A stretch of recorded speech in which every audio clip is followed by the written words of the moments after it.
On November 24th, 1971, a man who identified himself as Dan Cooper boarded a Boeing 727 plane with a one-way ticket he had purchased for $20 at the Portland International Airport for what was meant to be a 30-minute trip from Portland, Oregon to Seattle and Washington.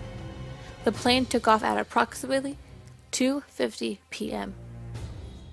Cooper was sitting in C-18C when he passed a note to Florence Schaffner, the flight attendant seated near to him in a jump seat. As the flight attendant walked past Cooper, he proceeded to pass a note to Florence, who disregarded it as she assumed it was his phone number. As she walked back, Cooper grabbed her on the arm and whispered, "Miss, you better look at that note. I have a bomb." The note approximately read, "I have a bomb in my briefcase. I will use it if necessary. I want you to sit next to me. You are being hijacked." That's when everything changed. Schaffner did as told and asked to see the bomb. Cooper opened his briefcase that contained 8 red cylinders attached with red wires. Before closing the case, he demanded $200,000, 4 parachutes, and a fuel truck standing by in Seattle to refuel upon the arrival.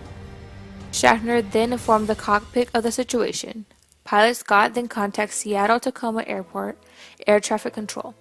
Later, the 36 passengers aboard are informed that the arrival in Seattle would be delayed because of the minor mechanical difficulties. At 5:39 p.m., the ransom money and parachutes were ready. The plane lands at Seattle-Tacoma Airport, and the materials were delivered. The plane refueled, and the passengers were released. At 7:40 p.m., the plane takes off only with Cooper, Pilot Scott, Flight Attendant Florence, and co-pilot Radizak. Around 8:13 p.m., Cooper parachuted from the plane, presumably dropping a small portion of the ransom money.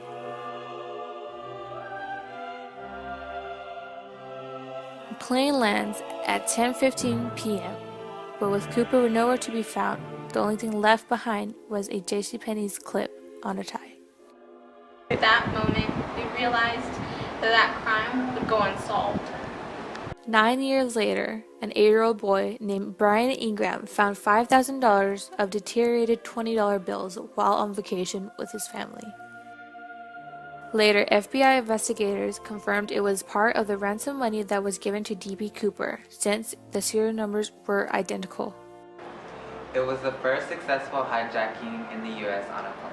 From that day on, plane securities have changed from aircraft modifications and airport security to prevent any events like this from ever happening again.